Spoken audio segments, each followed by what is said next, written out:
એમની personal life સાથે આમ તો રાજકીય વાત કરતો ક્યાંક આપણને યોગ્ય લાગતું નથી, પણ છતાંય મારે કહેવું છે કે અમુક રાજકીય પાર્ટીઓના જયારે લાયસન્સ અમુક ખેસ ધારણ કરે છે એટલે સમાજની અંદર ગમે તેવી અસામાજિક પ્રવૃત્તિઓ કરવા માટે એમને ત્યાં દ્રષ્ટિએ લાયસન્સ મળી જાય છે। ખાસ હું આપના માધ્યમથી એ કહું છું કે કદાચ આ જ વસ્તુ સાથે કદાચ અમારી જેવી ખૂબ જેટલી પાર્ટીના કાર્યકર્તાઓ જો 5 લીટર દારૂ સાથે પકડાય અમદાવાદ જેવાની અંદર તો ગુજરાતભરની મીડિયાની અંદર મુખ્ય હેડલાઇન બને છે। અહીંયા દુઃખ એ વાતનું છે, સમાજે વિચારવાનું છે કે આવા વ્યક્તિઓ પાછા કાલ સવારે કોઈક સોશિયલ ઇવેન્ટ હોય મોટી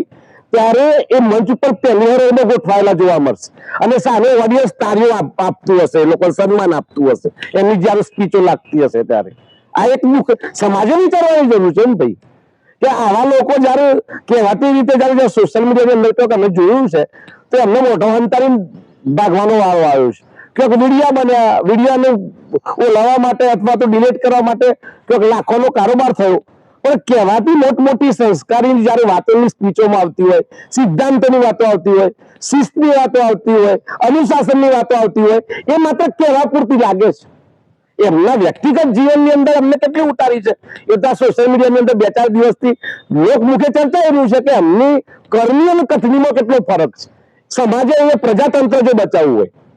ખાસ સાંભળજો મિત્રો કે ભાઈ પ્રજાતંત્ર સાચવવું હોય તો સમાજે આગળ આવવું પડશે, બાકી પરમેનન્ટ લાયસન્સ છે એ અવરતનના માધ્યમથી આ વાતને ના જોડવું જોઈએ, પણ આ જ કેસદારીઓ જેને કહેવાય કે ચોક્કસ કેસદારીઓ એ બ્લેકલિસ્ટ દાખલા તરીકે સુરતની અંદર એક ટોકું તૂટ્યું અને લોકોએ જોયું 15 દિવસ પહેલાની ઘટના આખી ટોકી બનાવેલી તૂટી ગઈ, કરોડોનો ભ્રષ્ટાચાર અને એ જ વ્યક્તિને 150 કરોડ રૂપિયાનું કામ વડોદરા નગરપાલિકામાં મળી જાય એટલે આ સ્પેશિયલ જેમ કે પૈસો પાવર એના માટે છે તાકાત બસ લોકો દબાવ દુબળો માણસ જયદીપસિંહ રોડ ઉપર પકડાઈ ગયા, સામાન્ય ગાળાગાળી કરતો પકડાઈ ગયા, સામાન્ય બોલાચાલી કરતા પકડાઈ ગયા તો દુનિયાભરનું મીડિયા જયદીપસિંહ કવર કરવા માટે આવી જશે, પણ આવડી મોટી ઘટના કારણ કે ચોક્કસ પક્ષ સાથે જોડાયેલા છે।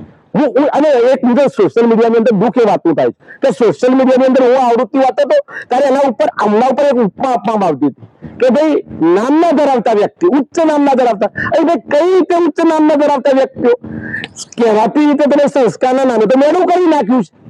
તમને શરમ નથી આવતી? મેં તો એવું સાંભળ્યું છે કે એમના ઘેર 3rd જનરેશન છે એટલે દીકરાઓના ઘેર અથવા તો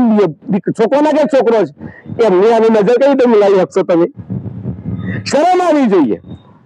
આ શરમ આવી જોઈએ, વખથી વખ મિલાવતો શરમ આવી જોઈએ। ચાલો તમે 15-20 કરોડ તમારી જાતને પૂછજો સાહેબ, કદાચ તમે મર્યાદા પુરુષોત્તમ રામની વાતો કરી અને લોકોને બોરા વ્યક્તિઓને ભરમાવશો પણ ઉપરવાળો એમ તમને કતેરી માફ નહીં કરે અને તમે તમારા પરિવાર સામે તમે ચોક તમે નજર મિલાવવા લાયક રહ્યા નથી એવું મારું સ્પષ્ટ માનવું છે। ઠીક છે, વ્યક્તિગત જીવન છે, જેની મરજી